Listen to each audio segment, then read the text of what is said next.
All right, it's 5 o'clock. Time to get to work. So I'm going to call council to order. Today we acknowledge that this meeting is taking place on the traditional territory of the Indigenous peoples of Turtle Island. We are thankful to share in the special spirit of this place, rich in the energy of Mother Earth, our ancestors, and the love of all creation. Deputy Mayor, can I get the motion to adopt the agenda, please? Mayor Saunderson, it's moved by me and seconded by Councillor Jeffrey. Be it resolved that the content of the council agenda for May 13th, 2019 be adopted as amended. The item being amended is to defer item 15.2.1 preliminary development charges rates presentation by Hempson Consulting. Thank you very much. I'll call the vote on that. All in favor? That is carried unanimously. Any declarations of pecuniary interest tonight, Council? Councillor Doherty. Yes, thank you, Your Worship. I will disclose a pecuniary interest regarding the April 29th council meeting that I did not attend. However, item 6.2 on that agenda, public meeting for Panorama North. I have a pecuniary interest on the basis that I have engaged in discussions to be a provider to a party that is involved in that development. Okay, thank you for that. And there, make sure you fill out the form online, please. Done. Good. Any other declarations? Seeing none, if you find yourself in that position as we go through the agenda, please make it known and give the general nature thereof. Adoption of the minutes. Councillor McLeod. Moved by myself and seconded by Deputy Mayor Hull that be it resolved that the minutes of the minutes of the regular meeting of Council held April 28th, 2019 be approved as presented. Council, any corrections? Seeing none, then I'll call the vote. All in favor? That is carried. Any business arising from the previous minutes? Seeing none, we'll get into community announcements.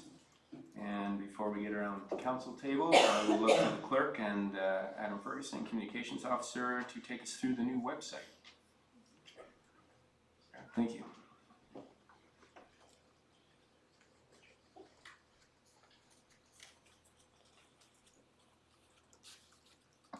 Your Worship, members of council, and the public, it's an honor actually to be here to announce the launch of our new website. I was actually here and responsible in working with the providers in 2008 when we had launched our last one. So from 2008 to 2019, we've seen a lot of changes. How our website look has been refreshed. I have the privilege of presenting it tonight. However, it's been a long journey. We've had a staff task force involved. The project originally started with Jeanette Mays as our communications officer, Krista Carter during our interim period, and Adam has taken the time for the last few months to help finish it off and polish it with the assistance of all of our staff that have helped to populate the pages. So I will take you through our new website. So again, this is one of the many great steps we are taking to enhance customer service and government transparency in Collingwood. The website will be a reliable resource of news, promotion, and information coming from the municipality. The new website is mobile friendly, it's AODA compliant, it offers an enhanced user experience. The fresh design does feature a quality search function, an informational news feed and calendar event, the very popular downtown webcam. I think the downtown webcam, I can't tell you what the percentage is, but it is one of our highest viewed pieces of information on our website because everybody likes to look at our downtown. So if that's a way to get them into our website to start reviewing and looking at all the other aspects, that's a great accomplishment for us. So that's something that we're looking forward to increasing our website visitors, as well as readily available council meetings, agendas, and minutes, as well as our committees and boards. Residents and businesses and visitors can explore Collingwood's vibrant arts and culture community, the recreation programming, town services, economic development opportunities, and infrastructure and development updates. One thing too that I'll briefly touch on that I don't know that I get on further into the presentation, one of the greatest aspects really is the mobile friendly nature of the website. Previously, it was not. So if you were on any sort of, whether it's a mobile app or an iPad, something of that nature, you couldn't access on an easily readable, functional, accessible format any of the municipal material. So we're really excited that we have that in place. And as we go on, we're going to explore some of the future app opportunities that we're looking at as well. So again, this slide showcases the news feed, which will be rich with the latest news coming in from the town. In slide 5, this slide showcases the interactive development map where residents can learn about development happening around town. You simply click on the pins near your neighborhood to see that development information. So this is something that's going to be regularly updated, and the more information that we have, the more files and reports and information that's provided for each development. We're going to be linking them to that development site as well. So this slide showcases Fire Services page, one of the many town service pages filled with information and resources for the community. So please explore Collingwood's new municipal website. And again, along the top, it's nice and easy. It's www.collingwood.ca. If residents or businesses find they need additional assistance navigating the new website in any way, there is an easy to access contact us web form available where users can reach out to our communications officer, Adam Ferguson, by emailing communications@collingwood.ca or emailing our customer service ambassadors at townhall@collingwood.ca, and we'd be happy to help you. So our next slide features, again, a new announcement. We're calling it Engage Collingwood. This is a new online public engagement platform that gives residents the chance to make an impact. Residents and stakeholders are encouraged to join the conversation at engage.collingwood.ca, and you can also access the platform through the new municipal website. We have a large prominent key right on the main page. Residents can find and share information on key initiatives, provide feedback, participate in discussions and surveys, and much more. This participation will make a valuable impact on town activities, strategies, and programs, and will help shape the future of our community. Engage Collingwood is also a safe place where comments are moderated for bullying, threats, and inappropriate language, and where personal information stays private and secure. This slide showcases the landing page right now that we have prepared, where there's a number of initiatives that the public can get engaged with the town. So this item in particular has been one that's a key initiative that a lot of members of our community and council and staff are anxious to get moving on. So that's the use of the asset sale proceeds. So this is a page where you can fill out a survey that has the number of ideas that were generated and reviewed by council as some potential options, as well as you can provide information on initiatives that might not be captured there that you would like council to explore. Slide 9, this slide showcases, slide 10, our conclusion here is I'd like to thank obviously our web project team. And so that team included, as I mentioned earlier, Krista Carter, Adam Ferguson, Mike Nanskaville, Aaron Dulesky, Greg Miller, and Tanya Mazza from PRC, as well as all the other staffs representing their departments who contributed greatly to ensuring quality information and services being shared with our public. We have exciting next steps in our quest to enhance technology and customer service in this municipality with more online payment options, apps, and enhanced interactive mapping as large projects hit our agenda. Our departments continue to work hard in offering accessible and transparent municipal government. And some of those, the online payment portal is something that we'll be looking at. We're actually having conversations as early as next week, and we hope to have something implemented by late summer, early fall, and that includes a virtual city hall experience as well. That it is a program that's through our website that's integrated with our financial systems. And again, as indicated, that we were looking at phase 4, the various municipal apps. So there's departments exploring different apps at the moment. We want to have one comprehensive app location that works and is consistent with our municipal website. And as part of the budget process, as council is fully aware of, we had put in there to implement a customer relations management software piece. So that's something too that would be integrated with all of our platforms that we have presented here today. And again, that launch we hope to be anticipated by the third quarter. Sarah, thank you very much, and congratulations to all the staff on this big undertaking. I've certainly received a lot of feedback from the public complimenting us on it and with questions, so it's good to get that out there. Council, any questions for Sarah or Adam on this? Councillor Comey. Thank you. Well, first, very obvious congratulations. It looks absolutely slick and beautiful and modern, and I'm sure you're getting a lot of positive feedback. A question I get asked quite a bit are by our residents that engage in social media. So I think down at the bottom of the screen, at least where I'm looking here, you see it looks like contact us, and there's a little Twitter bird, and when our residents reach out to the town on social media, if they were to do that, perhaps Adam or Sarah could tell us, does the town respond, or how is that information compiled? Through your worship to the councillor, we're very active on social media with the limited time and resources we have available to give it attention. It is our goal to reach out to anyone who contacts us on social media, and I look forward to giving a communications report to the standing committee in early June that will maybe touch on this a little more. Okay, so just to clarify, can our residents feel as if that is a reasonable way to reach out to the town, or should we be directing them more to email or other means, or say, oh sure, you can tweet at Town of Collingwood if you have a concern? Through your worship to the councillor, we encourage activity on all of our channels. I think that it would be best to contact the town directly through the website, through an email format to townhall@collingwood.ca for immediate concerns. We are monitoring social media, and by all means we encourage residents to reach out to us on social media, but I think for immediate concerns it's best to reach out to the town through our website and through email or through a phone call. Good, thank you. Thank you. Seeing no other questions, there was a press release, I think, did it go out today on the Engage Collingwood?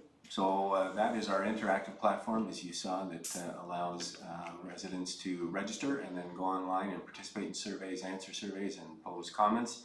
And so I would certainly encourage everyone to do that. It's another way to engage us locally at Town Hall and make this municipal dialogue effective. So thank you very much, Sarah. Moving on, we don't have any deputations today, so I'll be looking for the consent agenda. Who would have that? Councillor Coney? Mayor Saunderson? Oh, What sorry. about the rest of the community announcements? Oh, did I short-circuit that? I know you guys love those, so I will now start off with the deputy mayor for community announcements. Great. On that note, I have nothing to say.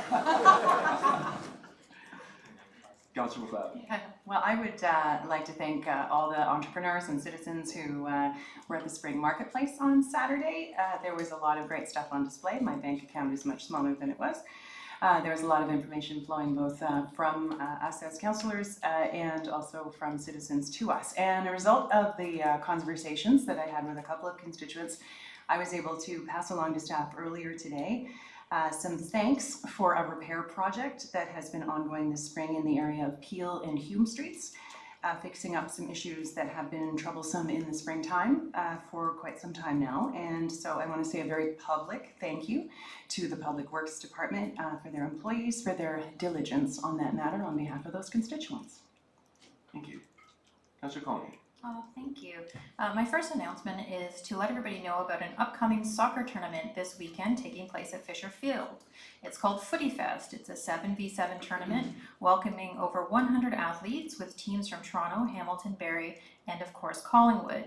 The proceeds from the tournament are going towards Collingwood United Soccer Club, which is celebrating 30 years of youth soccer in our community. And for those watching at home or in the galleries who may not be aware, the club has been raising funds from local families to support a washroom at Fisher Field. For more information on the tournament, you can contact Andrew Little at century21.ca. Okay, I also have another quick little slideshow. I had the pleasure of visiting a local 4th grade class at St. Mary's School to talk about Collingwood and local government.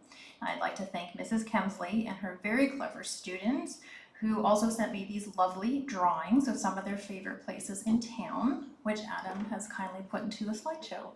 So I thought it was really sweet. There's the fire department. They love the library. They love the terminals. the lighthouse, oh, the induction, and town hall. So very lovely. So thank you to Mrs. Kemsley and her clever students at St. Mary's. Thank you. Councillor Madigan, this is your moment. This is my moment, Mayor Saunderson. Thank you very much. I would be remiss if I didn't say thank you to Mandy Royal and the rest of the team at the Collingwood Barbershop for today. I did recall that, thanks for noticing, that To the if cause. I shaved and got rid of some of my hair, which was quite a bit of it, raised $1,085. So I look a little bit thinner, but good for them, and that owes to hospice in Collingwood. And then, if I could do Saturday, May 25th, starting 11 a.m. at Sunset Point, please join the team from Simcoe Peer Support for Mental Health and Addictions in their Defeat Depression Walk or Run. $2 raffle tickets are now on sale through the 25th to raise money for much needed programming. Tickets can be purchased at their office at 41 Algon Street, and please get out there and support a very worthwhile cause. It's going to be a somewhat lovely day, but to walk along the waterfront at any time if we can raise money for a great thing in Collingwood, it's a good thing to do. So hopefully we'll see everybody there over there. Thank you. Good, thank you, Councillor Madigan. Councillor Doherty. Thank you, Worship. The award-winning Simcoe Muskoka Skilled Trades Expo is coming up to the Elmvale Community Arena, which is on George Street in Elmvale on Thursday, May 16th. This is I think it's the third year for this expo. It has been a huge success, and it provides an opportunity to network with skilled trade professionals, either high school students or indeed members of the public. So it is open to grades 7 and 8 students only between 9 a.m. and 3 p.m. and then it's open to the public at large from 4 p.m. until 7, and again that's this Thursday. And the Collingwood Art on the Street kicks off again this weekend in downtown Collingwood with the exhibition of the hand-painted Muskoka chairs, all done by local artists, and those will eventually be for sale by auction at the end of the summer. Your Worship, I also attended the economic development training for municipal officials at the county on Wednesday, and I have a short summary report for council, and I will take that up under other business if I may. Thank you. Councillor Berman. Nothing for me, thank you. Councillor Jeff. Thank you, Mayor Saunderson. I'd just like to remind everyone that the 8th Annual G&M Hospital Community Update and Health Luncheon is being held on Wednesday, June 12th at the Georgian Bay Hotel and Conference Center. I know tickets always go quickly, so if you have your heart set on it, you should get a hold of them at the hospital for it. Their guest speaker is Jennifer Moss. It's about the happiness economy, and Jennifer is the co-founder of Plasticity Labs, and she's an expert on workplace happiness and emotional intelligence, and she'll be very interesting talks. Happiness is always a good topic. Yep. I think use town hall as an example. Councillor Hamlin. Thank you, Mr. Mayor. I wanted to mention that I attended the South Georgian Bay Career Fair for youth in our community and surrounding communities. The last day of April, it was held at the Village in the Conference Center, and it was just such a great opportunity. A number of our, I'll say, advanced manufacturing and more high-tech businesses were there with exhibits trying to attract students for co-op positions and just to generally interest them in finding work and staying in our community, and pretty exciting work. And it was also very well run. There were seminars for the young people on everything from how to find a personal brand to thinking, why to think about a skilled trade. So anyway, it was good work, and our own town had a booth there, which was very well attended as well. Thank you. Good, thank you.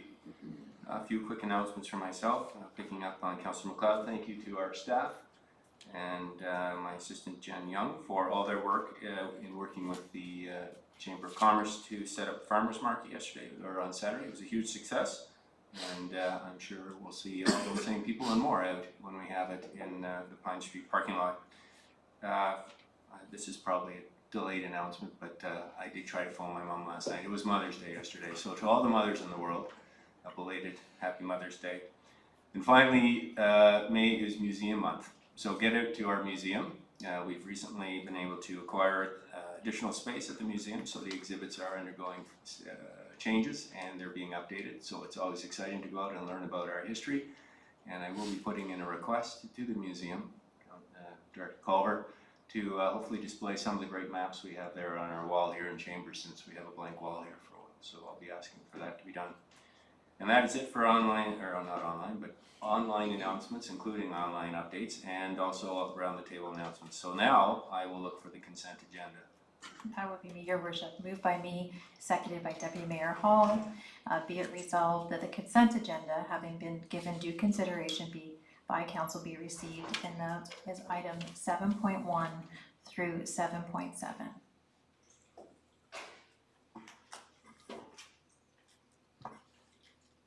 Thank you very much.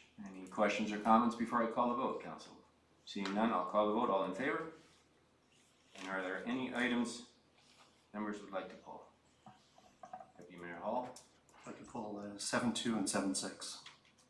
All right, any others? Councillor McLeod? 7.4, please. All right, so we will start first. We'll go numerically, so we'll start first, Deputy Mayor, with 7.2. Thank you, Mayor Saunderson. Just for the public at large who maybe are not familiar with the specifics as it relates to the town of Collingwood, I'm sure that they are aware of what's happening certainly across North America as it relates to pro sports and the use of Aboriginal names and logos. And I have two, for those who know me, I've got two boys who are 16 and 14, and from the time that they started to play hockey, they have played hockey for the Collingwood Blackhawks, who have used a logo that is very similar, but not exact, to that that's used by the Chicago Blackhawks of the National Hockey League.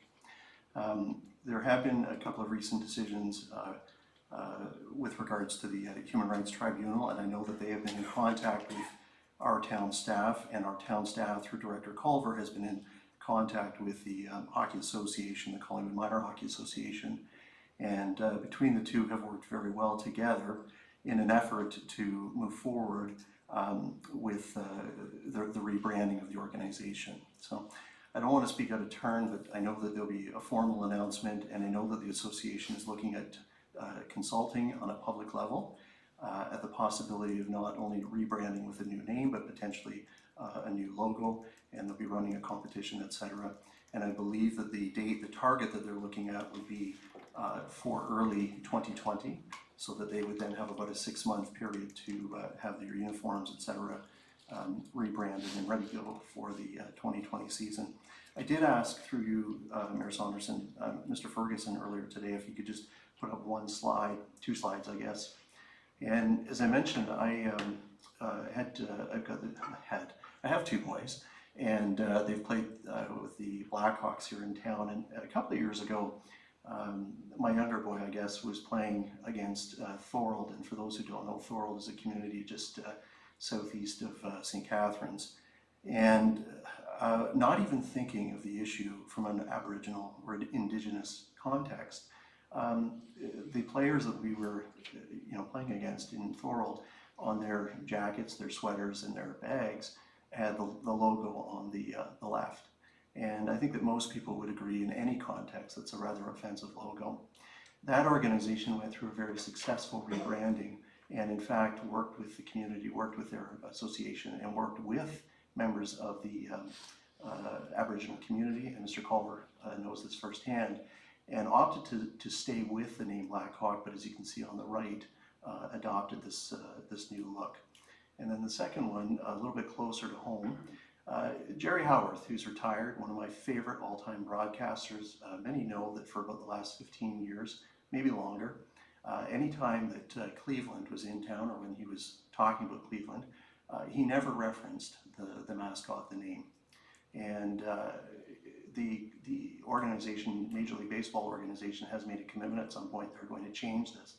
But the Midland Mariners, who play in the North Dufferin Baseball Association, that's an association that's got a 90-year history, 2 years ago adopted the logo on the left, and or on the right, I should say. And for anybody who's a baseball fan, you'll recall that's a logo that the Seattle Mariners used to use in the late 70s. And it pays tribute to the Mariner hominid or history of Midland. So I think it's an opportunity that the community can embrace. My compliments to Director Culver and to CMHA for working together, and I look forward to a public announcement with a rollout and a new grant. Thank you. Thank you. Next we have on the list 7.4, Councillor McLeod. This is a letter, of course, from the provincial government to municipalities across Ontario, and I wanted, if I could, to ask through you, Your Worship, to Director Farr, if perhaps he could give a brief overview of what it is that we understand here in Collingwood, the implications might be of Bill 108, the More Homes, More Choice Ontario Housing Supply Action Plan. I believe it has passed first reading at Queen's Park. I'd like to know at this point what he sees as the potential implications for us, financial and otherwise. And I have a couple of other questions that I'm hoping that he can answer as well, if that is okay with you, Your Worship. Yes, Director Farrar. Through you, Mr. Mayor. On May 2nd, the town received notice from the province of Bill 108. It's a bill otherwise known as the More Homes, More Choices Act. This bill proposes a number of changes to various pieces of legislation that affect the land use planning regime in municipalities in Ontario. It involves changes proposed to the Planning Act, to the Local Planning Appeal Tribunal Act, Development Charges Act, the Ontario Heritage Act, and a number of other acts.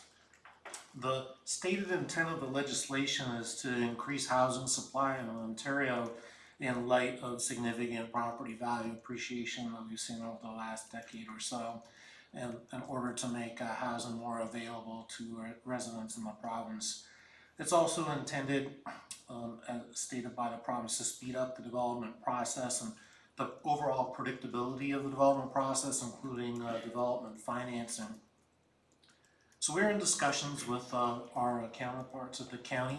There are people all across the province right now who are reviewing and trying to understand the implications of this legislation, as are we here at the town. We're reviewing the changes, and we intend to return to council or through committee to identify the impacts and opportunities associated with this legislation. There are some changes that will have immediate and significant impacts on the town as it processes development applications. But as I indicated before, there may be opportunities that we'd like to explore and bring to council's attention in greater detail when we report back, targeting June. Thank you, Director Farrar. A follow-up question, if you don't mind, Your Worship. All right. So one of the things that I was reading when I was going through this and through research that I was doing today regarding Bill 108 is that it's going to have an impact on development charges, and there's some suggestion in some quarters that, if I am understanding this correctly, that development charges may actually be locked in at a specific point in time in the development approvals process henceforth, and so the way that I'm reading it is that if a development is given a certain level of approval, that is the time at which development charges would be calculated rather than at the time that building approvals are given, or building permits rather are issued. Is this your understanding as well, or am I reading it incorrectly? I understand that, in fact, yes, there are some changes to when development charges would be collected. And I'll ask my colleague in finance to speak to this briefly.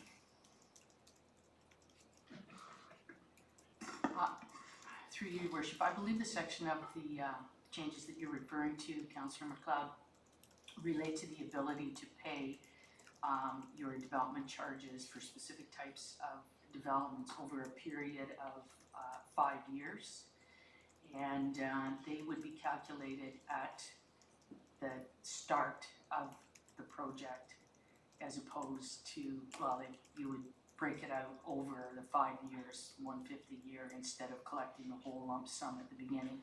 But there are some other potential changes to development charges as well.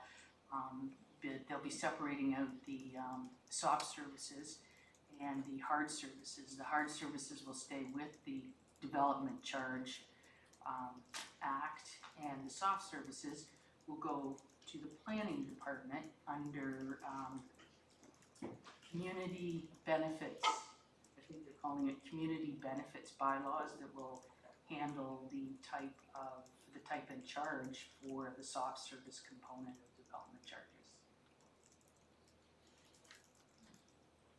I look very much forward to hearing what Director Farr has to say at that presentation on June 17th. And just a follow-up question to Director Farr, it's gone through first reading. Do we have any idea of the timeline when it might, if it ultimately passes, come into force? My understanding is that the legislation is up for review right now, and there's a commenting period that closes on June 1st. I can't speak to whether it's received reading or not. There is an accompanying piece of legislation called Place to Grow, the changes to the growth plan for the Greater Golden Horseshoe, which is the applicable planning document that provides direction to Simcoe County. That document, in fact, is taking effect on Thursday this week, on May 16th. So there are a number of pieces of legislation under review and changes being made that create some confusion around what's happening right now as they come into effect or being consulted on. Thank you. Sorry, Your Worship, just to add to the planning director's comments, I mean, I think, and in response to Councillor MacLeod, in light of the pending official plan review that we're looking at and contemplating, as the director mentioned, it is our intention to bundle a number of planning and related pieces together and bring that presentation to council so that we can deal with the Places to Grow, the proposed amendments to the Planning Act and related legislation, issues around the official plan, development charges. Those are all spatially related legislation, some pending, some approved, that I think would be worthwhile considering within the context of the OP review. So the intention would be to bundle these things and bring them to a council meeting through DNO to have that more comprehensive conversation. Good, thank you very much. Councillor Doherty. Thank you very much, Your Worship, and I'm glad that this item was pulled.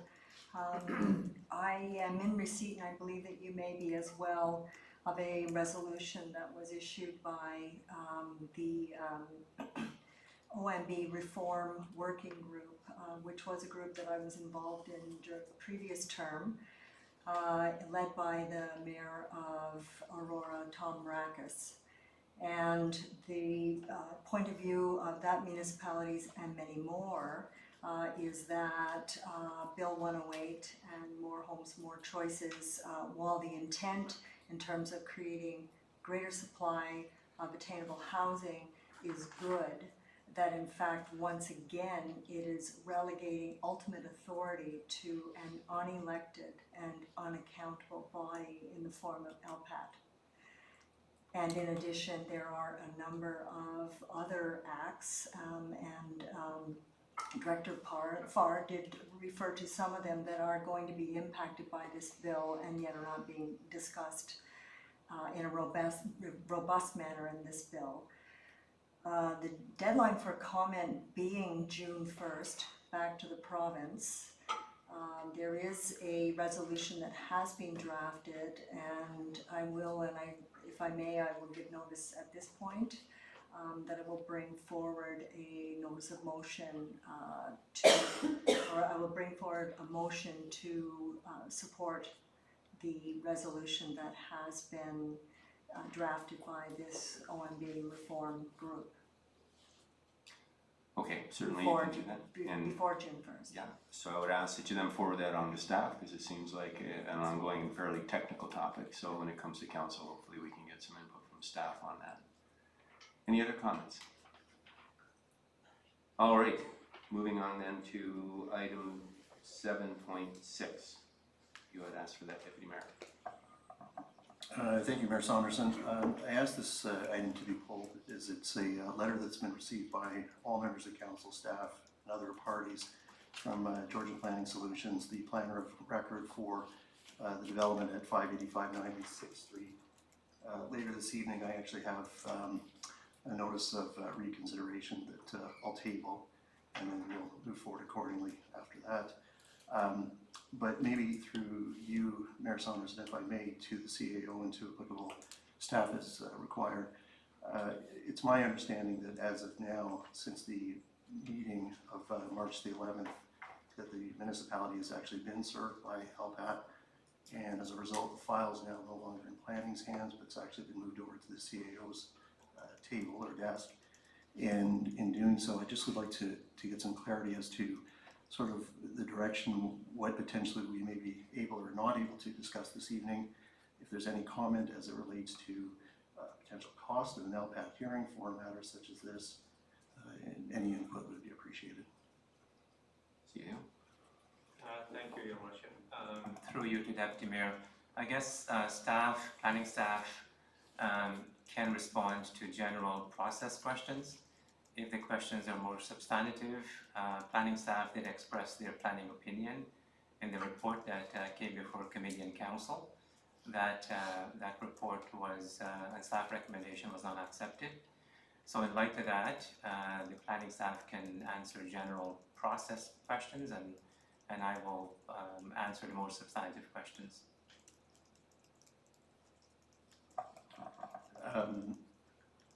If I may, and Mayor Saunderson, if it's not appropriate, I'll allow you as the chair to rule as such.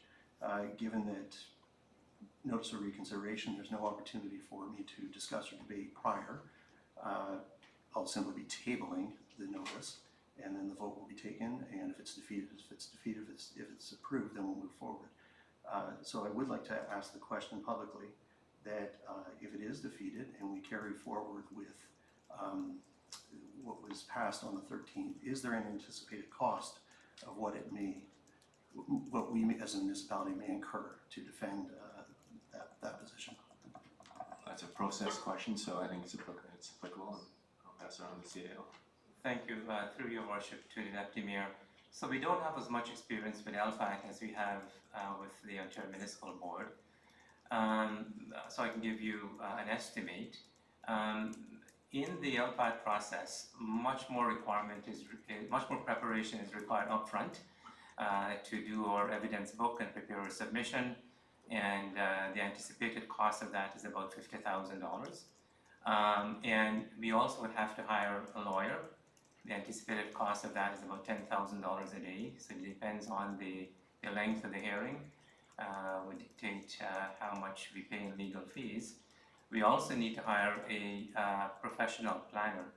Our staff recommendation was not accepted by council, so we would have to hire an independent professional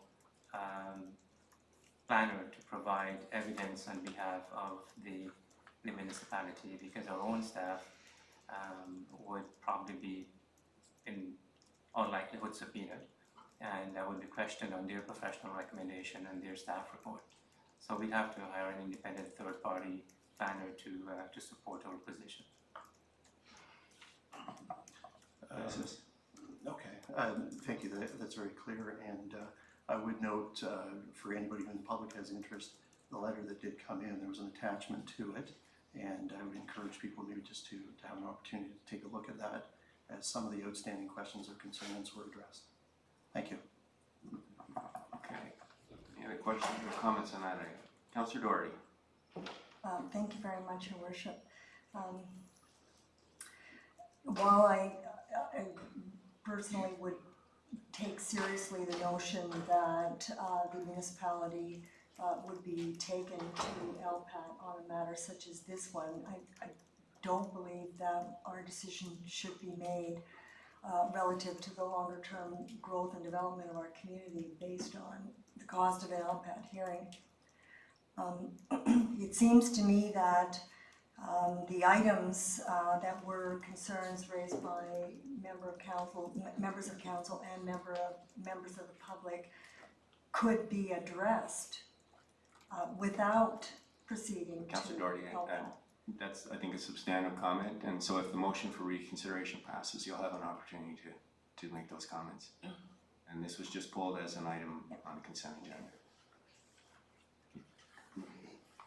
My understanding is, this is a procedural question, but my understanding is if we pull it for further discussion, we do not have the opportunity to have a robust discussion with the developer, the proponent, to come to any agreement or resolution of any of these items that are in contention between council and that party. Well, I think that ship has sailed already, and we're gonna come, if the reconsideration passes, then we'll be reconsidering the actual motion itself as we did previously.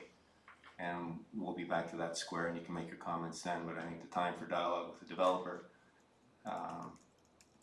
really has passed. We're at a decision-making stage, and if it gets reconsidered, then you can certainly make your comments then. Okay? All right, any other comments on that? Seeing none, Sorry, I had one question. Councillor Hamlin. Thank you. I would, through you, your worship, I asked of Director Farr the other day whether the appeal had been found to be valid yet by LPAT, and at the time of my question it had not been. I was just wondering if there was an update to that. Director Farr. We have not received a response yet from the board on that matter. Thank you. All right, so next on the agenda, we have staff reports. Number 9.2.1, video surveillance, oh sorry, I jumped ahead again. Starting off reports and minutes of other committees and boards, 9.1.1, who would have that? I have. Councillor Madigan. Mayor Saunderson, moved by myself, seconded by Councilor McLeod. Get resolved that council herein and receive and approve the following committee board minutes, including the recommendations contained therein. Collingwood Downtown VI Board of Management minutes, April 11th, 2019. Museum Advisory Committee minutes, April 18th, 2019, and the Trails Advisory Committee minutes, April 11th, 2019.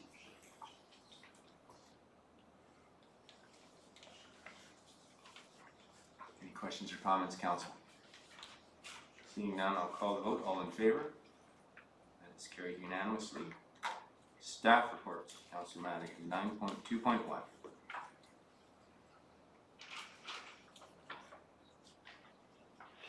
Okay, here we go. Moved by myself, second by Councilor McLeod. Be it resolved that staff report C 2019-05 be received and council approve the video surveillance policy attached hereto.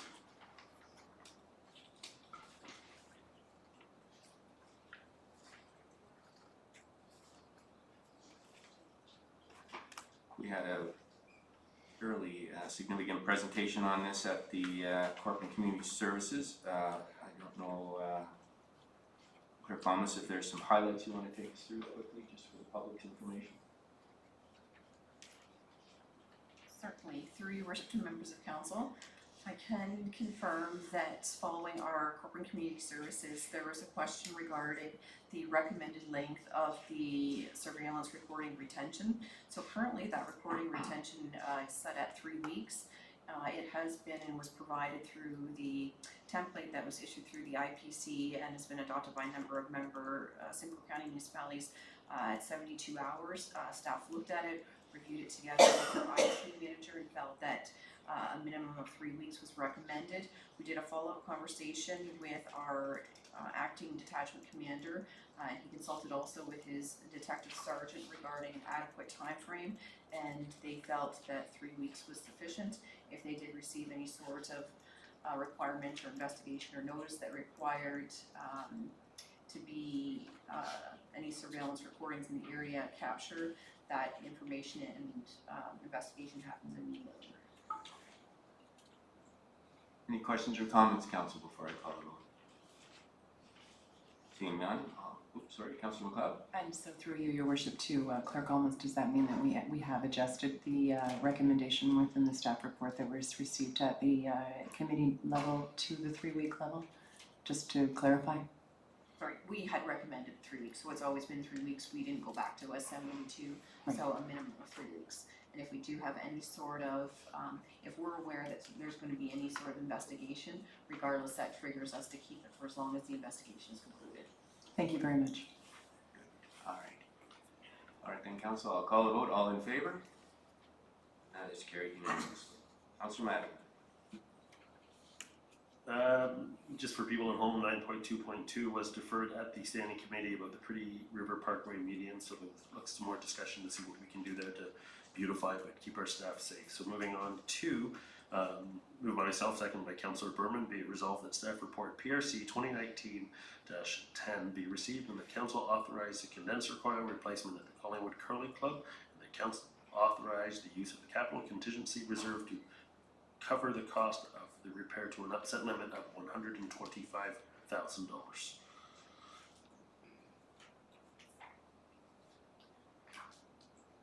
Director Culver, can you just give a quick update on this item before I put it to council? Excuse me, thank you, Worship. So at the very end of the curling season, there was a detected ammonia leak in the condenser. There was a repair that helped us to get through to the end of the season, but it was recommended by the contractor at the time that that this condenser was at the end of its life, and that a full replacement was required. So in order to get the work done and be prepared for the next curling season without losing the revenues associated with that, as well as affecting our lease, we are requesting to use the preventative maintenance contract in order to achieve the work that needs to get done and get the replacement done this summer. Thank you. Council questions or comments? Councillor Madigan. Thank you very much. We had a really good discussion that evening, and Councillor McLeod let everybody know, not really through a pecuniary interest, but she was very open and honest that she is a member there, but she did take part in the discussion, and I didn't feel as the chair that anything, she only brought positivity to the conversation, not negativity. So what was found that night, and Councillor McLeod pointed it out, is this condenser is needed to run both the inside cooling system and then the outdoor rink. So this is not only for the curling club, but it is for our citizens at large to go out and skate and be very active and healthy, which I thought was good. You yourself asked how long these coils usually last, and Director Culver said 25 years, and this one had lasted about 20. Yeah, through your worship, I actually misspoke. It was about, I believe it's about 15 actually that it's lasted. 15 that they last, or 15 that this one lasted? This one lasted. This one, and then you had brought attention, Mayor Saunderson, that it could have been because it was doing both, because it wasn't meant for that. So that being said, Director Culver let us know that the new one would definitely be a little bit better, that could do both, and we won't have an effect of losing 10 years off of the next one. So there was questions of who would be contributing and who wouldn't, and it was explained that the club would not be contributing, but they would be because it's a capital cost, and it's something that, to be honest, they need to have, and the outdoor rink as well. So no, a lot of great discussion, not a lot of, no negative feedback from the public, and I thought it went very well. Questions, comments, councillor? Seeing none, then I will call the vote. All in favor? That is carried unanimously. Councillor Madigan. Moved by myself, second by Councillor Berman. Be it resolved that staff report PRC 2019-11 be received and that council approve a blended project to replace the burn section of Harbour View boardwalk system along the boardwalk extension into the West Harbour, and that other replacements in the system suffering from wear and tear utilizing capital project funds approved in the 2019 budget, donations and insurance funding. And further, that approval is subject to further review of the final numbers from the committee to address the additional project raised by the Trails Committee pertaining specifically to the bridge and trail work to Hen and Chicken Island.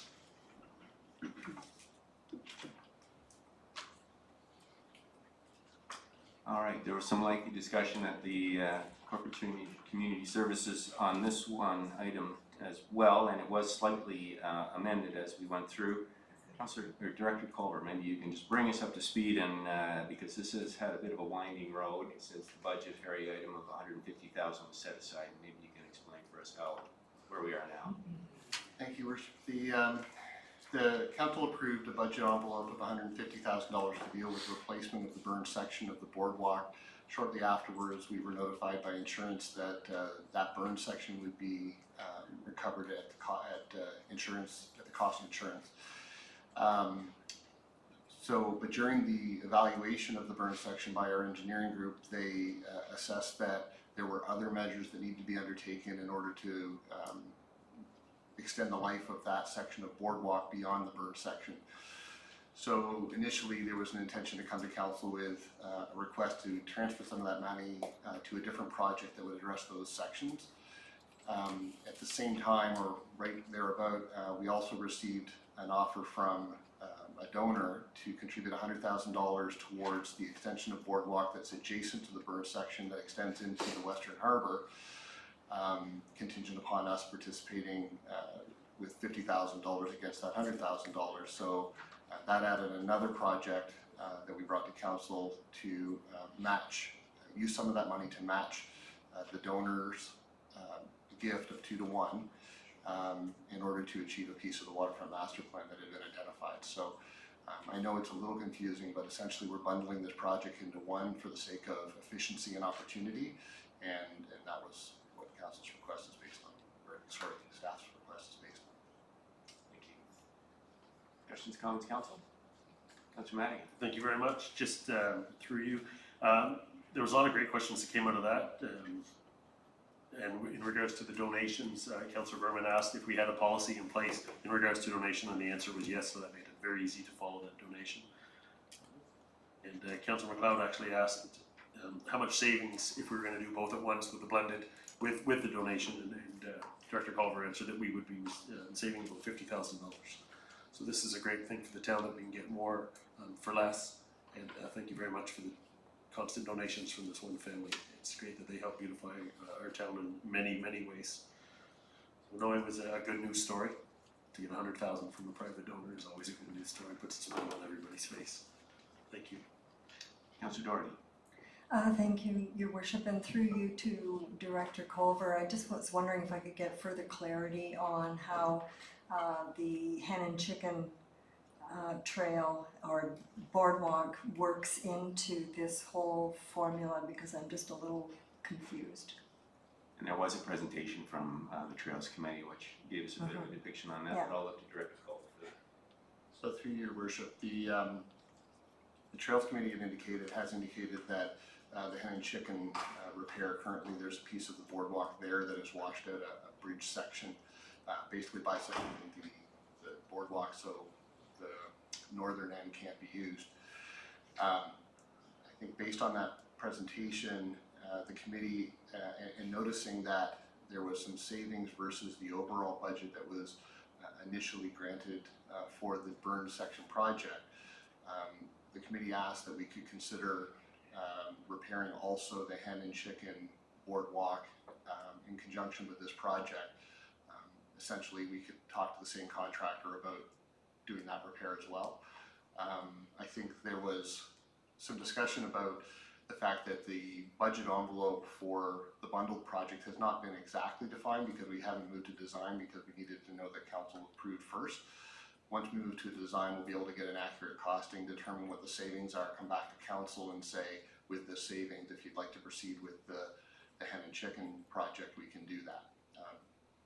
Hope that helps clarify. So I think just if I can clarify, and I know you have another question, it's what's going to happen is the work with respect to the insurance repair and the donation matching program will be done, and then once we know when the dust settles what the overage is, staff will come back to us with a cost estimate on the repair work for the bridge, so there's a further approval for the work to be done to the hens and chicken bridge. Okay, Councillor Doherty?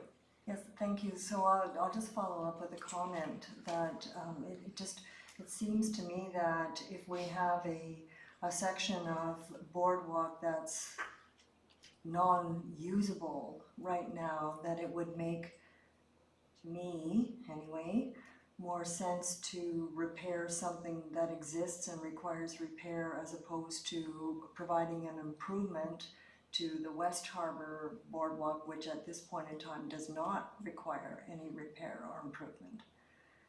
That's my view anyway. And I'm not sure if, are we leaving this open-ended? I guess I'm struggling how I'm going to support this or not, because I would prefer to see, if push comes to shove, I would prefer to see the boardwalk, hen and chicken boardwalk, repaired before an investment in the West Harbour. I guess that's net, and I'm trying to understand whether I'm I'm locked into a West Harbor improvement or not. I think the driving force is that we have an opportunity through a donation to leverage additional monies to do that work. And then when we see what our balance is left over, if we can proceed with the hens and chickens repair. So I take your point, and I think probably we would vote as it is now, whether or not we want to leverage those funds. And then staff will come back to give us an update on how far we can get with the hens and chicken repair.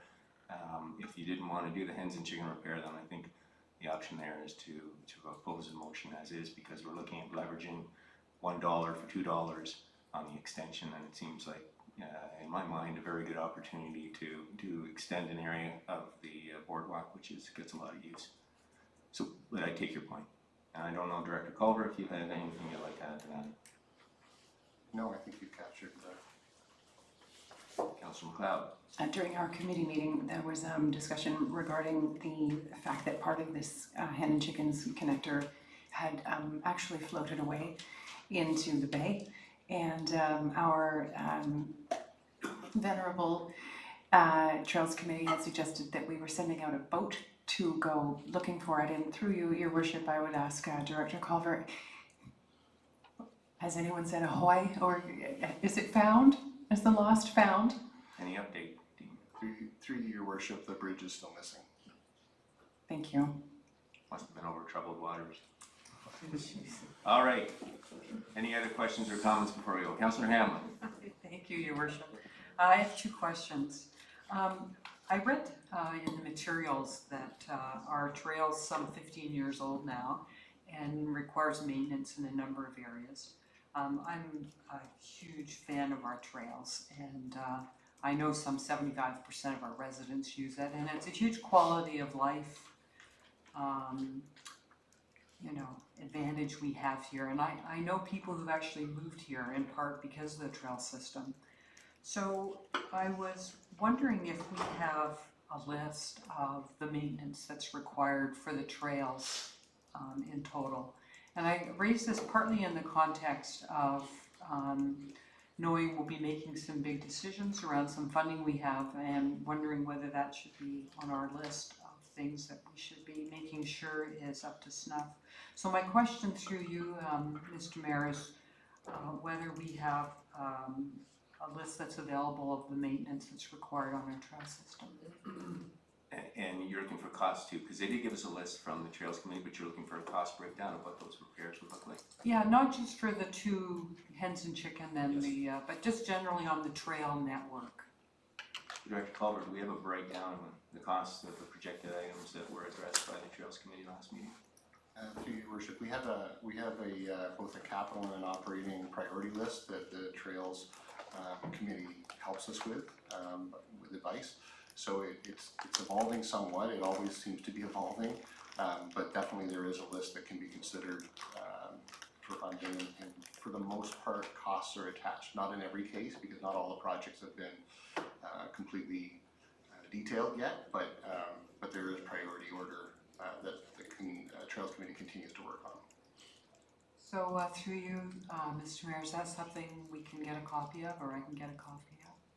Director Culver. Yeah, through Your Worship, definitely we can do that. Thank you.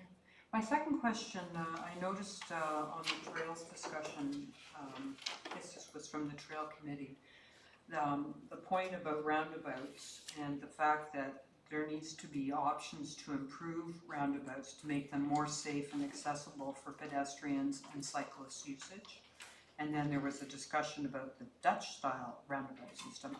I'm just wondering how that discussion can get translated, Mr. Mayor, to the county, and I'm not sure who's responsible for the roundabouts, so I know will be popping up in our community in short order. But I'm just wondering how that discussion can be implemented. I think that's a great question, but I'm going to bump that over to when we get the staff or the committee report. I think that would be more appropriate there as opposed to on this motion. Councillor Coney. Oh, thank you. And thank you, Your Worship. And I do sit on this committee, but I just want to clarify something. And Chair Madigan, you did a great job that evening moving this discussion along. But how I interpreted that evening was that and, just reading this and further that approval is subject to further review of final numbers, because so much of the discussion was rooted in us not having those accurate final numbers. So my interpretation of the discussion was that prior to this 2-for-1 donor new project undertaking, that it was coming back to committee with final numbers, and at that time we would see if funding was available for hens and chickens, and if then this project made sense given that we have part of our actual boardwalk not usable. So that's the clarification I'm looking for. Okay, so maybe I can speak to that because that was my amendment in part, and the amendment is reflected, I think, in the way that it is presented now, in that I was asking the director to come back with the leftover amount of money and tell us what they could accomplish with that in terms of repairing hens and chicken. So if it's $1, then we'll have $1. Yes. So I was. That's not okay. So then I misunderstood that discussion that evening. So I won't be supporting this. Okay. Any other questions, comments, council? All right then, seeing none, I will call the vote. All in favor? All opposed? Duly noted. All right. Councilor Madigan. Moved by myself and seconded by Councillor Berman. Be it resolved that Council receive the Corporate and Community Services Standing Committee report from its meeting held May 6th, 2019 as presented. Thank you. And is there anything you want to add to that? Councillor Madigan, just about the meeting? No, it was just, as always, there are always good meetings for every committee that we have here in Collingwood. It's nice to see some of the public engagement that comes out. But we did have a lot of discussion that evening in regards to a report that was asked for in regards to Fisher Field, and we got some clarity on the date that we expect to get the report back. So just for the rest of council and the committee members, I believe the date that we're going to get that back from Councillor Comey, because she asked for it through Director Culver, we should be receiving an update on the July 8th Corporate and Community Services meeting. So what they've done is, what the town has done is they put it out to architects, and they're giving back their renditions, and I think they've come back a little bit high in the first couple, so the director is working very hard and diligently to get them back under what is budgeted. So we should be receiving all the information at the July 8th Corporate and Community Services meeting, and I look forward to hearing that, and so do all the people out at Fisher Field. All right. Councillor Hamlin, you can pick up here on the roundabouts. I now see why I was asking my question in one place. So, do you want me to repeat my question, or do you think it's satisfactory? I guess I would look to Director Culver on that. Director Culver, there was a question about the use or safety of roundabouts on the cycling trails? Yeah, so Trails just, generally? it's simply, I thought that the Trails Committee raised a good point that we should be making sure the design of our roundabouts incorporate pedestrian and cyclist safety. So I was wondering how that recommendation from our Trails Committee could get to the people who are designing the roundabouts, and whether it's, I don't know if it's our own works department or it's always the county, or, so my first question is quite general, I guess, just how do we, I think that's a great idea, but I'm just not sure how we implement it. Brian or Director Culver, who wants to take that? Brian will take that, Public Works. In terms of the design, it depends on the jurisdiction of the road. Most of the roundabouts in our area are either provincial or county, but we do have one planned for Mountain Road. I'm not familiar with this particular request. Certainly design of roundabouts follow provincial standards that have been set out, and they include pedestrian access as well as bicycle access, but I'd be most interested in finding this other alternative and looking into that. Thank you. So through you, Your Worship, how can I ask now that that Director McDonald report back to Council on that at a future meeting? Maybe what I suggest there be information sharing. I don't know what a Dutch roundabout design is, but as I understand it, and we went through some of this when we did the Mountain Road extension, it's highway traffic act stuff, and there is cycling lanes on both sides, I think, of the Mountain Road extension. So there was, as I recall, when the engineers were here, discussion about the bike lanes Director McDonald. Through your worship, yeah, there are cycling alternatives when it comes to roundabouts. Roundabouts are designed to permit a more, not aggressive, but more experienced cyclist to go through the roundabout with traffic. And the second alternative is there is a wide trail type path around the roundabout that a cyclist can exit the cycling lane and get into this secondary lane that's external to the roundabout and make their maneuvers in that way. Those are methods that are part of North American standards, and I'm not familiar with these European standards, and we can certainly look into them. That would be great, thank you. Councillor Jeffrey.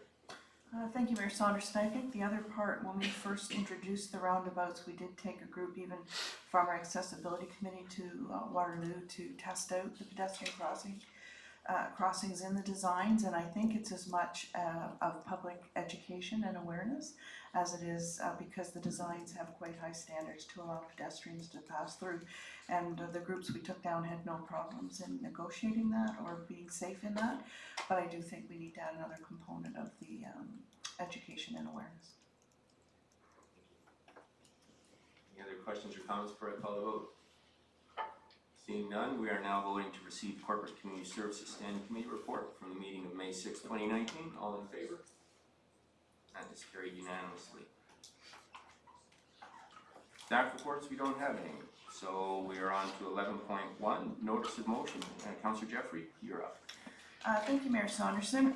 So in consultation with the clerk to make this as clear as possible, the wording has been tweaked from what appears in the agenda. So I'm just going to read and then explain. Moved by me and seconded by Councillor Berman, be it resolved that the communications protocol be amended to remove section 4.5 and replace with the following. 4.5 issues management, inquiries regarding pending litigation, exposure to litigation, personnel issues, or emergency situations must immediately be referred to the CAO, clerk, and communications officer. Consistent with the provisions of the Municipal Act 2001, inquiries regarding high-profile issues such as the judicial inquiry must be immediately referred to and addressed by the mayor or the deputy mayor in the absence of the mayor. The CAO may be consulted prior to the issue being addressed. Media notification forms must be submitted to the communications officer regarding issues management matters. Thank you. Do you want to comment? Sure, I'd like to comment. I just wanted to be clear that as far as council members not speaking on behalf of the town of Collingwood, which of course is councillors and the deputy mayor when he's not speaking on behalf of the mayor, it's status quo. We have always had to remain in our own lane as far as our personal opinions go, but we're also always counseled and cautioned to do so respectfully if we are have been on the opposite side of the opinion. So what this is going back to the way it used to be in terms of the mayor and deputy mayor responding to the public in terms of these high profile issues. And I think we have the ability to do that, and we should go back to that. It made sense at the time to me during an election period that we would do our utmost in best practice and transparency to keep the facts and the lines of communication transparent for the voters and for the residents. But I think now we're ready to move on and go back to the way it was. So I'm quite confident in this proposal. Thank you. Questions or comments, Council? Councillor Hamlin.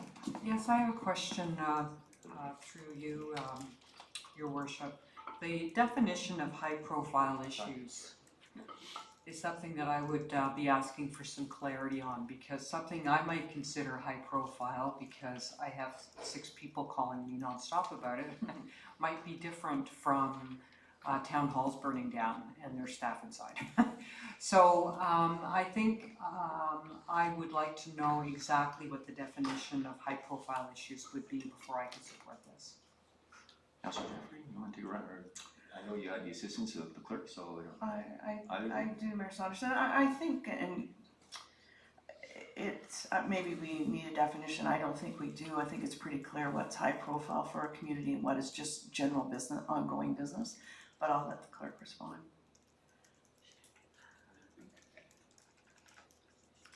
CAO.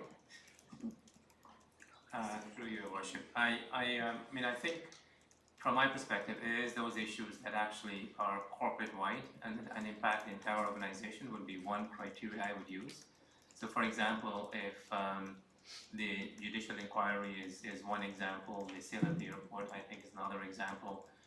There are issues that are not contained within a particular department, although there might be instances where that issue might become big enough to be classified as a contentious or high priority issue. But from my perspective, I'd be looking at enterprise-wide, more corporate issues rather than specific day-to-day operational stuff. So, you know, we can come up with a working definition of it, but in my view, it would be those corporate-wide strategic issues that transcend any particular individual department, and they're not operational in nature. So this is not about, you know, for example, cutting the grass or clearing the snow. This is the more higher level strategic pieces that straddles the entire organization. Through you, your worship, I'm sort of wondering, I hear the two examples that CEO and Min has given, which are good ones, the sale of the airport and the judicial inquiry. Those are, in my mind, once in a lifetime kind of issues, and I was here when those decisions were made that we shouldn't all be out there commenting on them, and I agreed with that.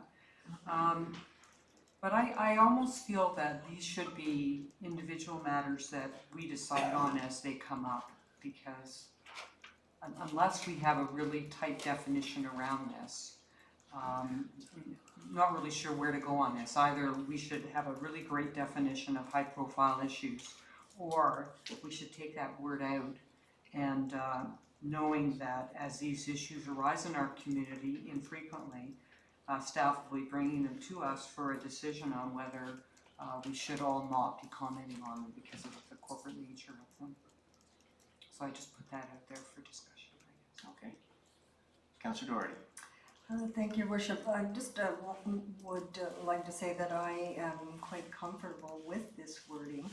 I think we all intuitively understand what high profile is, and certainly the CAO has provided, I think, a good, very understandable definition, so I would have no concern supporting this motion as written here. Deputy Mayor. I'll be a little bit more blunt. I was here from 2010 to 2014, sitting where Councillor Doherty was today, and I fully appreciate and understand why the previous council between 2014 and 2018 made a change to direct all inquiries through the CAO. I think there's been a positive change around the table, and I see that common sense prevails, and we can move forward, going back to the way things used to be. Councillor Madigan. Thank you very much. Well, thank you for that. On behalf of the last council, I thought it was very important to make sure it was depoliticized. But moving forward, learning from this, I would hope next time something like this comes back up for reconsideration, that with today's technology, that I can have a copy of it before it's read out, so that I could get a better understanding very quickly, rather than being read and then expected to very quickly try to keep up. So I don't know what time it was amended. I've got no issue with it. I've got no issue with 4:30, and that's half an hour to get back to us, because it starts at 5. I've always supported the office of the mayor speaking, and I think we have a fantastic mayor that speaks very eloquently than his bad jokes. But that being said, I think would be fair for us moving forward, not on this, but just policy, that we have a copy of it in our email so we can have a read before it is presented at council. Like the public, we should not be hearing it for the first time. I might be the only person that's hearing it for the first time, which is unfortunate, but I just wish that we could get a copy of it before. Please and thank you. Any questions or comments? Councillor Coleman. Thank you. I mean, as a new councillor, I put a lot of time into reflecting on this amendment and reading and researching. The concern is that it's potentially redundant between our own code of conduct, our policy on accountability and transparency, our media release tracking that we were just issued. Our handbook for municipal councillors covers quite a bit on this topic. We receive fantastic training. COMN did a fantastic presentation which included the phrasing, speaking truth to power, which as a graduate of public administration was very near and dear to me, that particular phrase. There's been fantastic talks on the importance of speaking truth to power. Some of very high regarded Canadian scholars have offered that our job is not to hide the facts, but to bring them forward, even if the facts run counter to received wisdom or someone's preferred course of action. And I particularly like this take on it. The duty to speak truth to power is what in philosophy we call a positive obligation, a duty to do the right thing and not to simply refrain from doing the wrong thing. And as a new councillor, I have great concern with, I echo Councillor Hammond's sentiments about the phrasing high profile issue. I consider it vague and it concerns me and some of the issues that the residents who voted for me would care for me to address. So for all those reasons, I won't be supporting this. Okay, anyone else? So I have a question for Councillor Jeffrey. Yes, sir. Councillor Jeffrey, the intent of this motion is to return our communications protocol back to what it was prior to April last year when council changed it. And And- in accordance with the municipal act. Yes, exactly. And in the municipal act, as I understand it, and the clerk can confirm this for me, the role of the mayor as head of council is defined, and the mayor's role as chief communications person on behalf of council is confirmed. Sorry, through you, your worship, to members of council, as the chief executive officer, you are the representative of the municipality. So is there anything, and as I understand it, and council members have adequately pointed this out, the municipal act is confirmed in our procedural bylaw, is confirmed in our communications protocol, and is confirmed in our code of conduct. And none of those documents changes the roles of council or the mayor under the municipal act. Is that correct? Correct. So then the motion that Councillor Jeffrey has on the table is just returning this council back to the status quo when the mayor was spokesperson for council. It does not qualify or diminish council's right to speak when asked questions in the appropriate context. That is correct. Okay, thanks very much. So that being said, then I'm going to call a vote. All in favor? All opposed? Duly noted.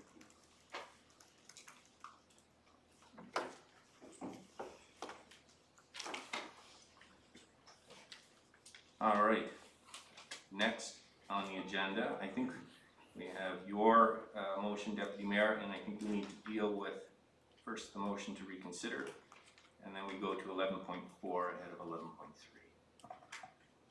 So I'll pass it over to you, Deputy. Thank you, Mayor Saunderson. I'd like to table this. So moved by myself and seconded by Councillor Berman. Be it resolved, the council herein authorize the reconsideration of resolution number 075-2019, 076-2019, 077-2019, and 078-2019, which includes staff reports P 2019-11 and P 2019-12, and the required bylaws pertaining to the plan of subdivision draft approval and the official plan and zoning bylaw amendments for the development proposal located at 580, 590 6th Street.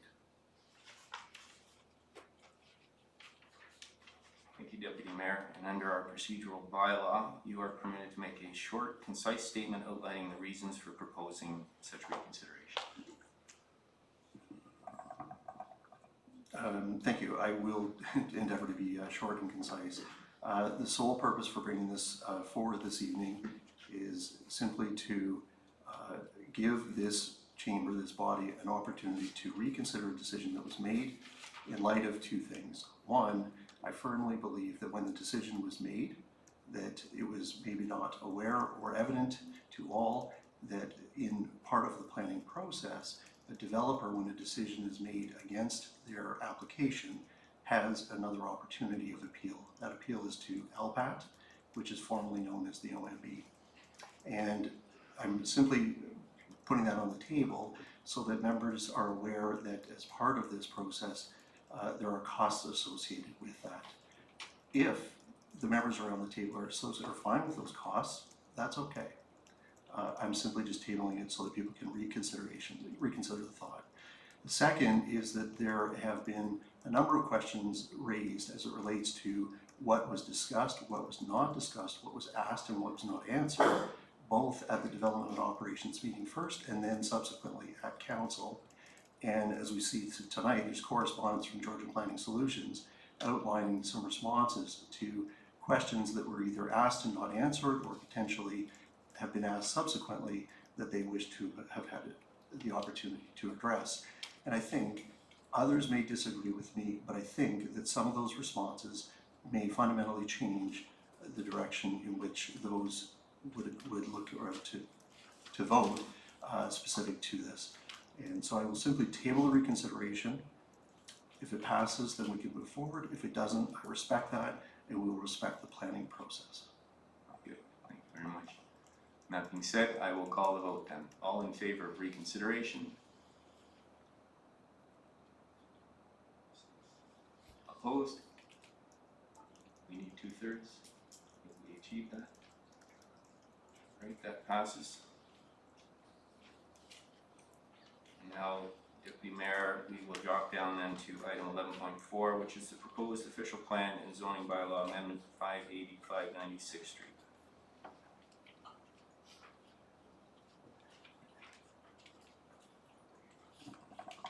Okay. So my apologies, just to clarify, I'm putting the staff reports back on the table first. Yes. Thank you. So again, moved by myself, seconded by Councillor Berman, be it resolved that staff report P 2019-11 be received and council grant draft approval to the 585 96th Street plan of subdivision subject to the draft plan drawing and conditions of draft approval attached.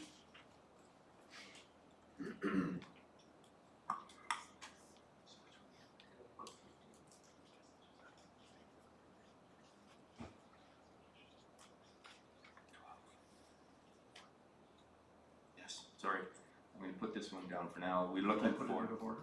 we need to get staff report 2019-12 to consider the official plan amendments. My apologies, I've got it in hand here. So again, moved by Councillor, moved by me, seconded by Councillor Berman, be it resolved that staff report P 2019-12 be received and council adopt the official plan amendment and enact and pass the zoning bylaw amendment for the 585 96th Street plan of subdivision.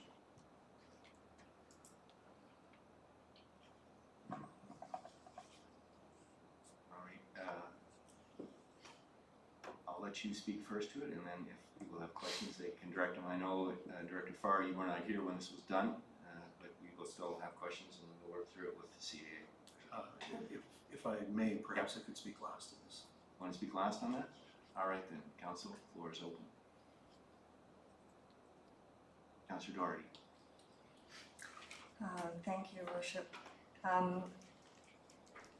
In principle, I have no concern with this development relative to, or at least in particular, the zoning bylaw amendment application, because it is important for us to consider higher densities in order to hopefully achieve more attainable housing and a wider variety of housing. However, I did not support this application for the following reasons. First of all, it is stated that it is consistent with the growth plan, but in my view it is not.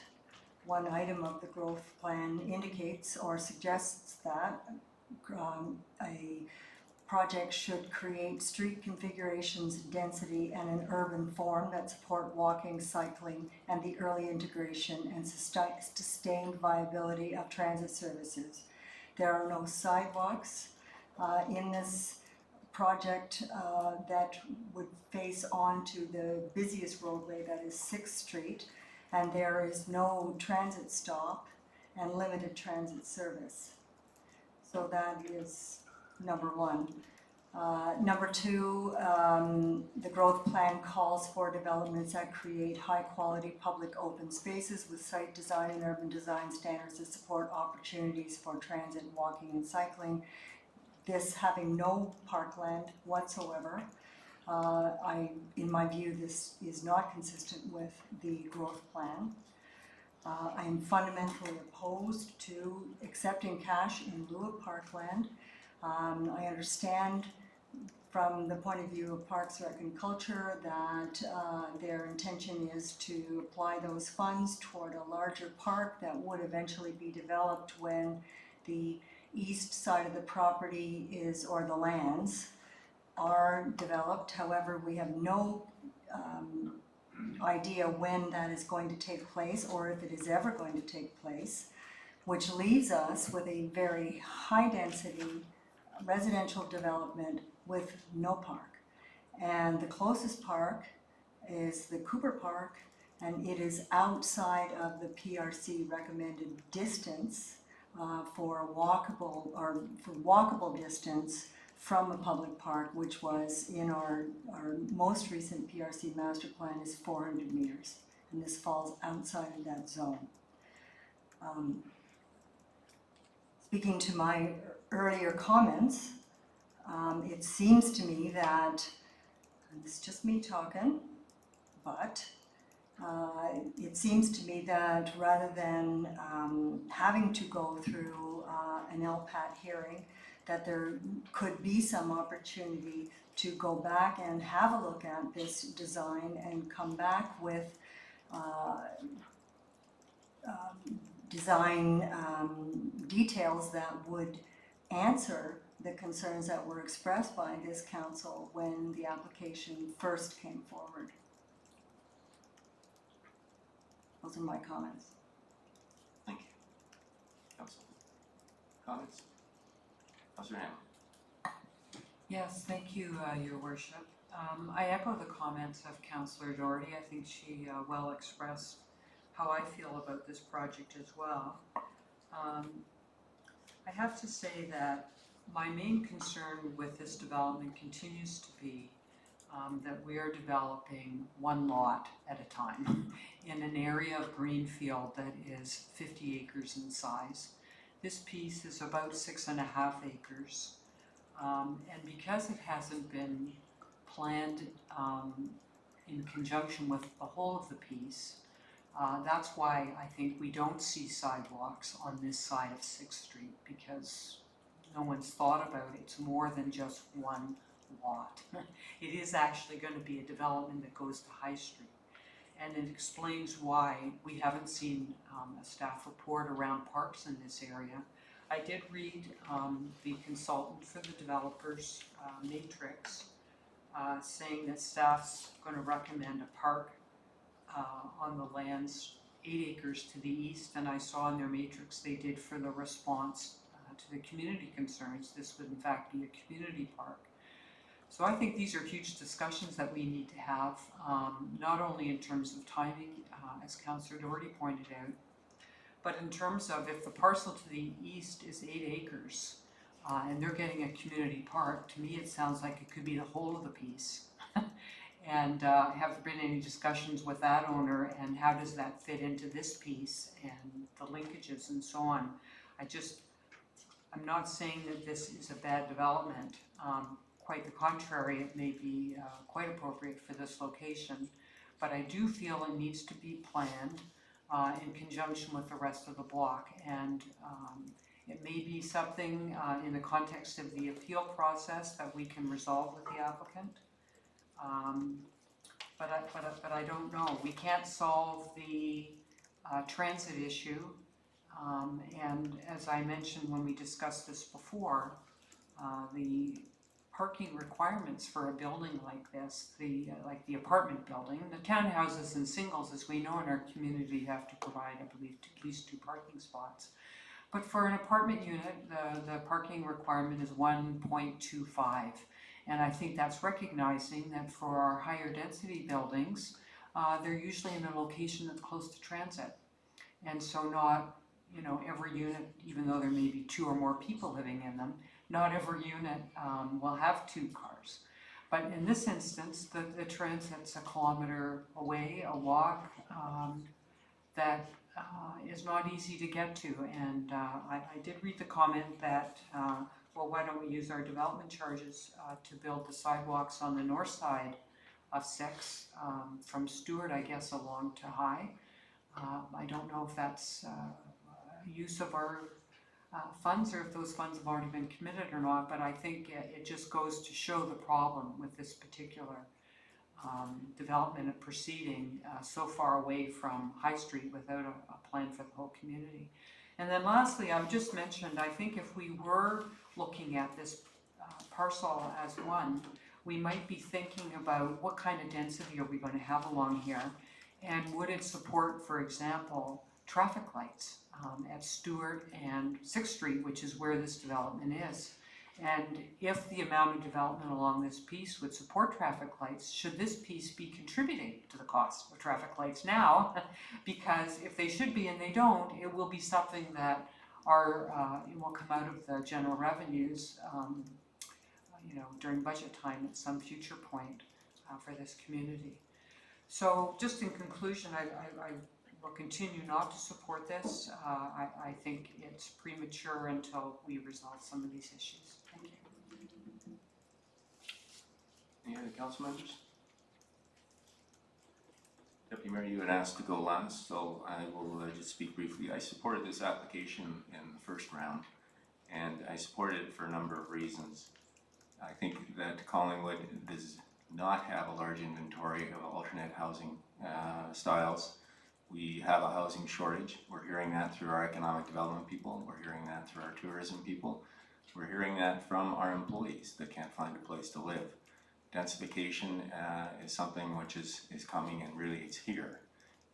And so managing that growth and that densification is a very difficult thing.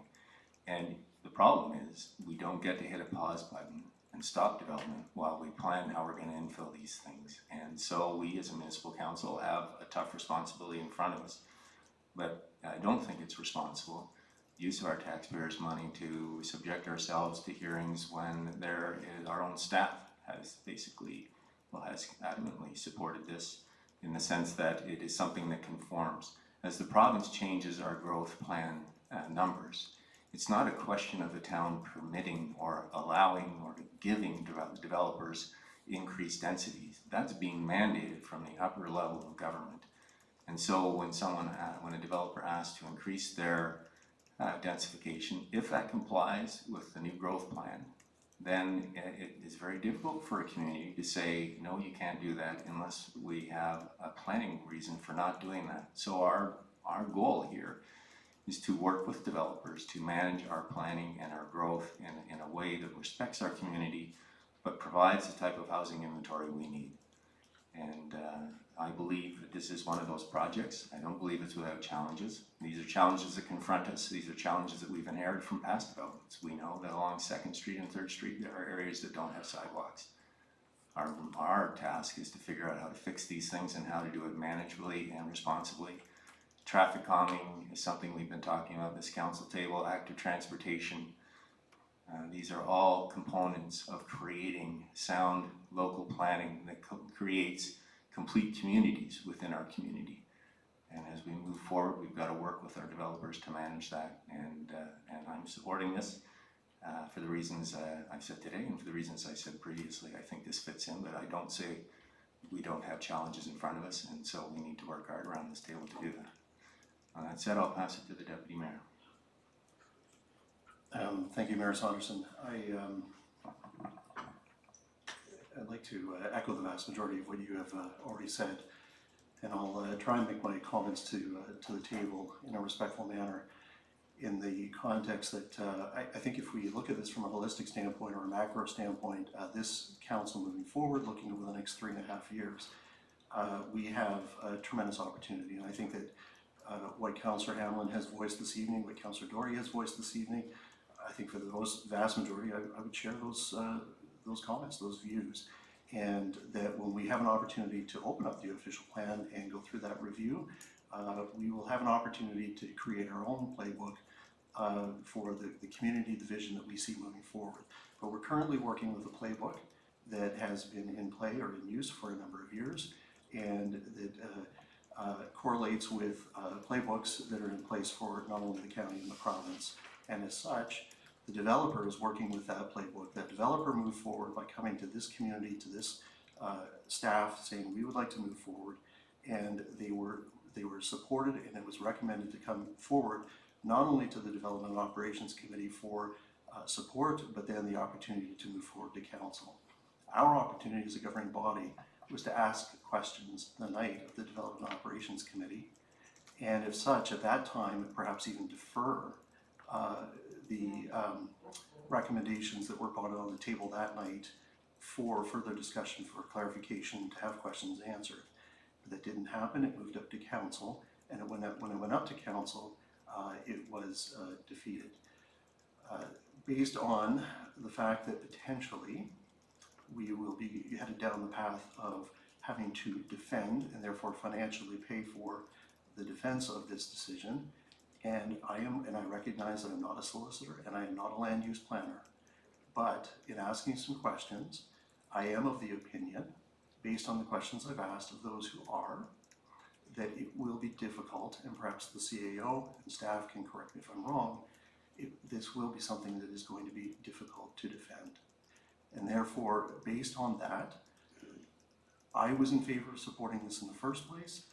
I'm not in favor of spending taxpayers' dollars to defend something that I think that we can work with.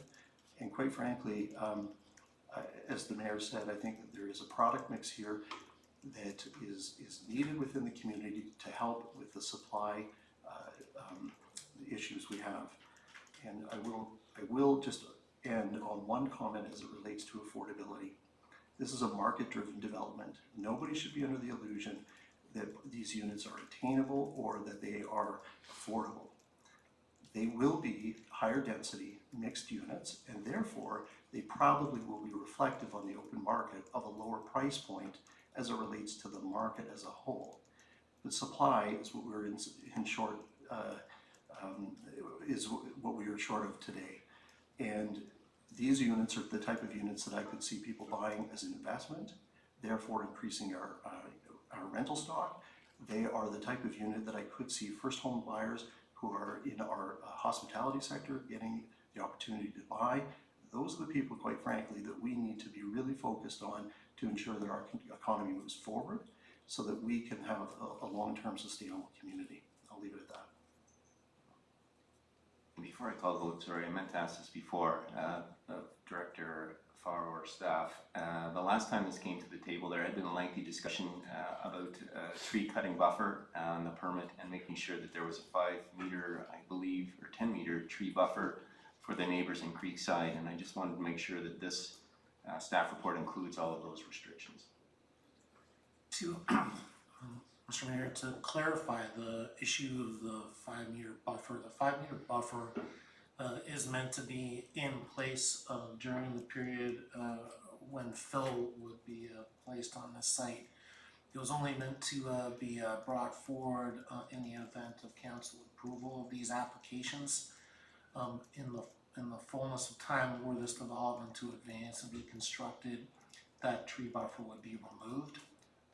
Our information is that the developer contacted adjacent residents and asked them what their preference was in terms of a fence or landscaping and maintaining the existing buffer, and the preference of the residents was a board-on-board fence. So to be very clear, that the tree buffer is meant to be retained in the period leading up to and through construction, and then be removed as construction unfolds. There'll be a prolonged period while fill is on place to deal with dewatering on the site. Okay. Thank you, and what you told us, Ellen, is that in consultation with the neighbors, a fence has been the agreed upon solution to that ultimately. That's correct. Good, thank you. All right then, we've had a good discussion around the table. I will call the vote then. All in favor? Opposed? That is carried. Deputy Mayor, I think we've got some more to go along with that. You might have already handed that up to me. So now we go back, I think we do the bylaw. We're going to do the bylaw next, and then we'll go back to the draft plan.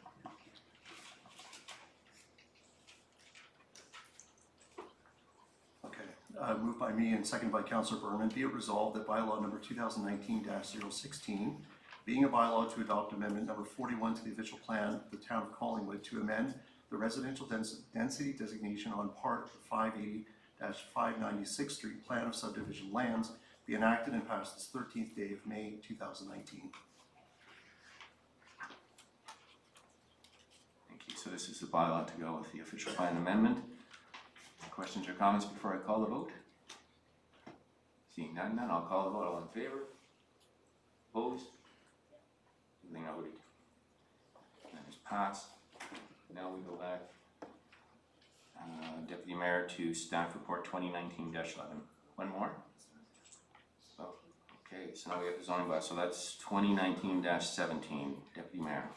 Moved by me, seconded by Councillor Berman, be it resolved that bylaw number 2019-017, being a bylaw under the provisions of sections 24, 2, and 34 of the Planning Act, RSO 1990, CP 13, as amended to rezone property located at 585 96th Street from the deferred residential, in brackets DR zone, to the holding 12 residential fourth density, in brackets H12 R zone, R4 zone, to the holding 12 residential third density exception, brackets H12 R3E zone, to the recreation, in brackets REC zone, and the public roadway PR zone to be enacted and passed this 13th day of May 2019.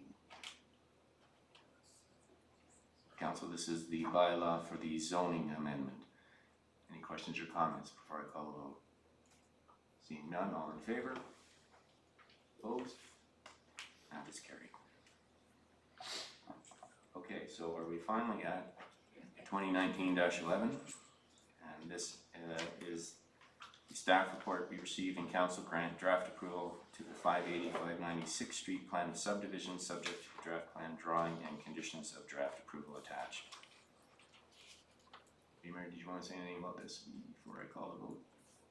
Council, any questions or comments? Seeing none, all in favor? Opposed? That is carried.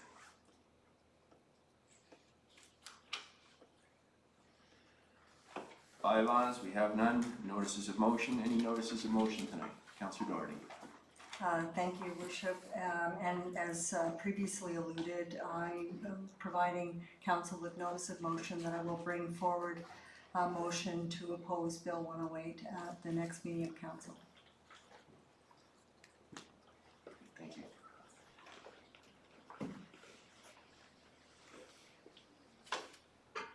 You could send that wording to the clerk, Councillor Doherty. Okay, thank you. Any other notices?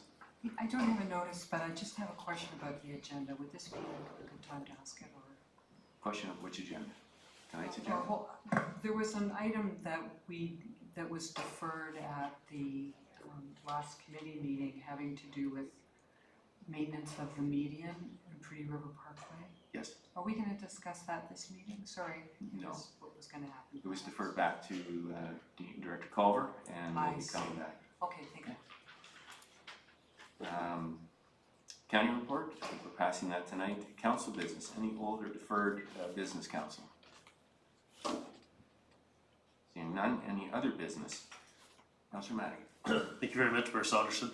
I don't know if this is the proper time or even how to ask, but I will ask. So I've had a couple chats with department heads and I've asked them questions and they've said, you know, thank you so much for that question, Bob, and I've been asked it 3 times. So I'll give you the third answer. So is there any way that councillors can be copied on correspondence between council and staff? And this will effectively maybe get the answers out there to all of us. If somebody has one, it'll better understand maybe the strains that the staff has put through when they're getting asked the same question through emails 3 times. Is now the appropriate time to ask that? We do. Turn to the clerk. My understanding was that any council questions to director or staff would be copied, the response would be copied to everyone, but I'll look to the clerk on that. That's correct, in our council staff relation policy, so we can reiterate that with department heads. That'll just be a reminder. Perfect, okay, thank you. Good. Any other business? Councillor Hamlin. One of our residents is a planning enthusiast and has spent her career in architectural endeavors. And so she approached me and provided me, and I've given to council before the meeting started, a copy of a book that she's given for each of the council members, Walkable City by Jeff Speck. So I also handed out a sheet that she prepared with some thoughts around this book and things that she hopes that council will take into account as we move forward in our official plan review. And she just starts to say, in the hope we will continue to build out and protect this most amazing gift of a great town and build a community that provides a great place for all its citizens, not just developers. And she asked a couple of questions, like what kind of town will help us thrive economically? What kind of town will keep our citizens to be not just safe but healthy? What kind of town will be sustainable for generations to come? I did have a read of Jeff Speck's book. He's also done, if people want a short version, a TED Talk on his views. But he's all about making towns more accessible for people to have healthy lives. And it's a great read, and I recommend it. Thank you. Thank you, Councillor Hammond. I started, I'm 2 chapters into it, and it is a very interesting and readable book, so I recommend it. Councillor Doherty. Thank you, Your Worship.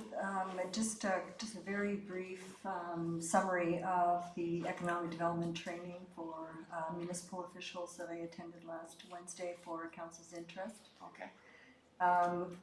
It was presented by Rachel Sullivan, who is a private consultant and formerly with the county's economic development department, and David Parks, who is currently on economic development staff for the county. The seminar explored the role of municipalities in economic development and primary strategies for business retention, expansion, attraction, and metrics. Every municipality's economic development function and activities will look a little different based on geography, existing economic base, the strengths of the community, resources, and so on. But the key messages that I took away that I'll put forward to Council is number one, that there was a very strong emphasis on staying in contact, staying connected with our local businesses. And following up on that, I'm wondering if we could reinstate our council industry visits that we used to do during the term of the previous council, which was always very enlightening. And businesses seem to be very appreciative of the interest that council was taking. I think that's the intention, and Director Martin Riddle is not here. He's out of town, so he's not here, but we'll certainly raise that with him. Mm-hmm. And I know they were very well received, and I know the CAO has been having breakfast with local economic development or businesses, and so we are also, as you know, starting our economic development action plan update. So that will be coming to council and to our citizens very shortly. Great. Another takeaway was the directive to celebrate strengths. If we look at our own community, we have been ranked a couple of times as being a very strong entrepreneurial community, and we're very good at celebrating many of our business sectors. But perhaps it would be a great initiative for us to celebrate and showcase some of our home-based businesses. The Bradford Chamber of Commerce undertook this kind of a recognition initiative recently, and it went over very well in that community. And it certainly, yes, it is recognizing current businesses, but the message to the outside also is that this is a community in which you can set up and run and be successful at a home-based business. There are some 15,000 businesses in Simcoe County. If every one of those made 1 or 2 additional hires, that would be a significant impact on our employment and our economy countywide. Another discussion point was making the municipality easy to work their way through and to be customer friendly. And I know that the CAO has placed a great emphasis on developing a customer service department and protocol for the community, but just always to keep in mind that there should never be a wrong door at which a business that's inquiring about our community could go to and still get an answer to their question. This was interesting. We talk a lot about tax incentives as a way of attracting new business. And this consultant's view was that if money is a factor in attracting a new business to a community, then it will not be sustainable. And her strong recommendation is that we should find other ways to attract business. We are doing this in many ways by showcasing our community, showcasing our lifestyle, showcasing our brand. So we're definitely going down the right road from that viewpoint, and maybe that's, from her view, that's really all we should have to consider at this point in time. And finally, I do have a complete copy of the presentation. It's a PowerPoint presentation, but I am happy to supply it to members of council if they're interested. That'd be great. If anyone's interested, you can email Councillor Doherty, and a lot of good hot button topics. I think you'll see some of that stuff hit on the Economic Development Action Plan, so it's all good stuff. Thank you very much. Councillor, we're trying to get to our in-camera session, so any other business? Councillor Conley. Thank you, Worship. I'll keep it brief, but just two things. This actually touches on something Councillor Madigan brought up, so I'll just sort of share it with all of us tonight.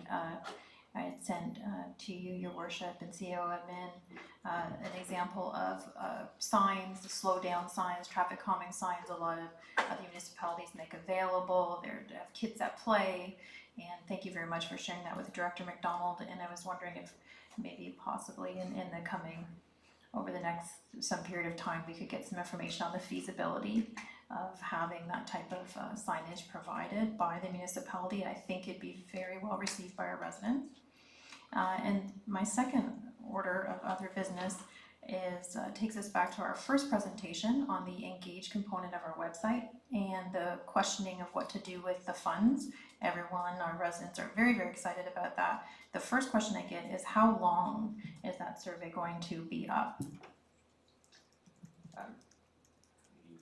The survey on the funds from the sale proceeds. How long are we going to keep that on the survey? That's clear, Councillor Sarah? Certainly, for clarification too, each one of these different engagement platforms are actually owned by the department in which the report came from. Okay. So Adam would probably take direction from our treasurer or CAO, and I'm not sure if that's been identified at this point. Thank you, Your Worship. I don't think we've decided on an end date. Obviously, we're taking instructions from council. So the consultation period will last as long as we bring back a report to council with some recommendations on what we've heard. So as of now, it's fairly open-ended, but I suspect that we'll probably have to bring some conclusion to this in a couple of weeks when the report comes back to council. So I suppose as a follow-up then, are we saying to our residents they have about a couple weeks to get their responses in before recommendations come forward on this spending? I guess I would say 3 weeks, but it's going to stay open until we come back with a staff report, and I'm hoping that we're going to have a public session as well on that, so there'll be more news coming up on that front. Okay, because the other question I've been asked frequently since it's been released is what you're touching on. Will the results be released in a quantifiable way? So if the survey responded, are they coming out in percentages? How the people, what they suggested, what can our residents anticipate from the results of the survey? I think they'll come up with a staff report, and I guess staff will decide what form as they move forward with the report. So we can't answer that right now, but the results will come up with the staff report. Okay, thank you. That's all, thank you. Okay, thank you. All right, who would have the motion to go in camera? I have that, Your Worship. Okay, Councillor Doherty. Moved by me and seconded by Councillor Comey, be it resolved. Whereas the clerk hereby concurs the reasons for the in-camera session have been duly reviewed and considered, and the matters are authorized under the exception provisions to conduct a closed session in accordance with the Municipal Act prior to proceeding into closed session. Therefore, be it resolved, this council proceeds in camera in order to address a matter pertaining to the receiving of advice that is subject to solicitor-client privilege, including the communications necessary for that purpose. And the item for discussion is a judicial inquiry update.